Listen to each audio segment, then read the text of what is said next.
Benoît Degla, bonjour. Bonjour, Monsieur Borouvier. Votre pays a délivré un mandat d'arrêt international contre Patrice Talon pour tentative d'empoisonnement du chef de l'État. L'homme d'affaires réplique que cette accusation est grotesque et qu'il s'agit d'un canular.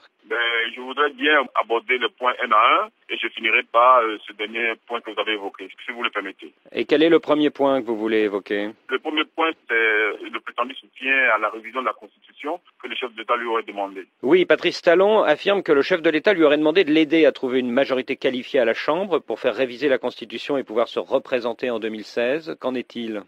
C'est archi faux. Je voudrais simplement rappeler que déjà en 2007, au lendemain de son élection, le président a mis en place une équipe de hauts juristes, comprenant le professeur Holo, maître Dossou et autres. Et à leur installation, le président a martelé les points qui ne sont pas touchés, à savoir le nombre de mandats et la limitation de l'âge. Le comité ad hoc devrait donc s'occuper essentiellement de la constitutionnalisation de la Cour des comptes pour une meilleure gouvernance. La position du chef de l'État par rapport à la révision de la Constitution a été maintes fois confirmée et à son investiture en 2011, il a même répété cela devant plusieurs chefs d'État que c'était son dernier mandat et qu'il ne se représentait plus. Donc, il n'est pas question pour le chef de l'État de se présenter à un troisième mandat parce que la Constitution l'en empêche. Donc, vous convenez avec moi qu'il s'agit d'un montage grotesque que de vouloir prêter d'autres intentions au chef de l'État. Mais sur le fond, est-ce que les deux hommes n'ont pas été amis et pourquoi sont-ils brouillés? Écoutez, le chef de l'État est celui-là qui n'a ni frère, ni parents, ni amis lorsqu'il s'agit, n'est-ce pas, de l'intérêt général. Il ne saurait donc être question pour lui de favoriser des intérêts particuliers au détriment de son peuple. Pour preuve, le président de la République du Bénin a été le premier chef de l'État à traduire 5 de ses ministres devant la haute cour de justice.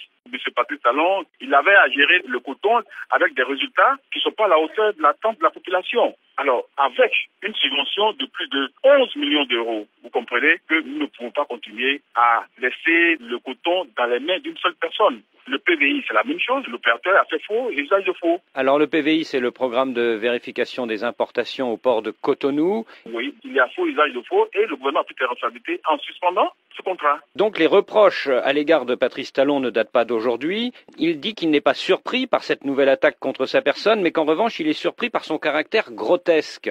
Alors, ce dossier d'assassinat, il est pendant devant la justice. Et au vu, n'est-ce pas, de ce que les trois prévenus ont avoué avec force détail, M. Talon est bel et bien le commanditaire de l'opération. Parce que comment est-ce qu'on peut comprendre que ces trois personnes aient pu être manipulées par le chef de l'État pour jouer un tel rôle? M. Mouyaïdou, l'ancien ministre du Commerce, le bras droit de M. Patrice Talon, M. Cissé est le médecin principal du président de la République et commandant militaire de son État. Quant à la troisième personne, la propre nièce du chef de l'État, qui l'a manipulé sur tous les plans. Au lieu de nier l'évidence, je voudrais lui demander de faire confiance à la justice de son pays et qu'il vienne apporter sa part de vérité et qu'il dise pourquoi lui et ses compères ont reçu en privé la nièce du président de la République aux États-Unis et en Belgique. Pourquoi est-ce qu'ils suivent depuis plusieurs semaines les voyages du chef de l'État à l'étranger? Nous sommes dans un état de droit où notre justice est indépendante. Pour preuve, je ne sais même pas qui est le juge qui a délivré le mandat d'arrêt, encore moins le président de la République. Alors parler de canular est une insulte à la conscience des Béninois. Mieux, les trois personnes ont donné des informations suffisamment graves sur différents schémas de déstabilisation de notre pays, à savoir par exemple faire exploser l'avion du chef de l'État par des drones,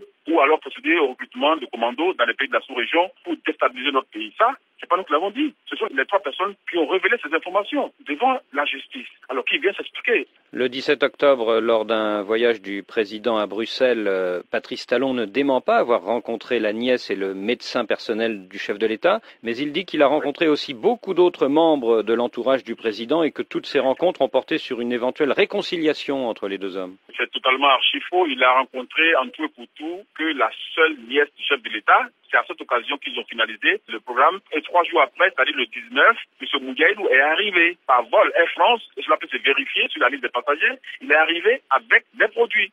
Aujourd'hui, 3 proches du président, dont sa nièce, sont donc inculpés pour tentative d'assassinat et sont en prison à Cotonou. Mais Patrice Talon pense qu'ils n'ont rien fait et qu'ils sont manipulés dans le cadre d'une machination contre lui-même. Vous savez, il n'est pas facile à un assassin de reconnaître, n'est-ce pas, son forfait. C'est pas facile. Les 3 personnes, sans la moindre pression, ont révélé tous les détails de la préparation du coup. Depuis les États-Unis, en passant par Bruxelles, tout a été révélé. Alors donc, je ne pense pas que dans une confrontation avec les 3 intéressés qui puissent affirmer encore ce qu'il vous a dit lors d'une interview. Donc je puisse vous dire que les 3 personnes, de par leur position, ne peuvent pas être manipulées, ne peuvent pas accepter d'assumer cette grave responsabilité. Nous avons la version donnée par les 3 devant le juge d'instruction. Maintenant, s'ils une position contraire, qu'il vienne devant ces mêmes structures-là, qu'il donne sa version des faits, et c'est seulement dans cette condition-là qu'on pourra dire qui en est véritablement responsable. Ce n'est pas facile quand on n'est pas bien dans son pays, quand on n'est pas bien avec le chef. On essaie par tous les moyens que les choses n'en restent pas là, dit Patrice Talon. Visiblement, il souhaite une réconciliation. Est-ce que c'est possible?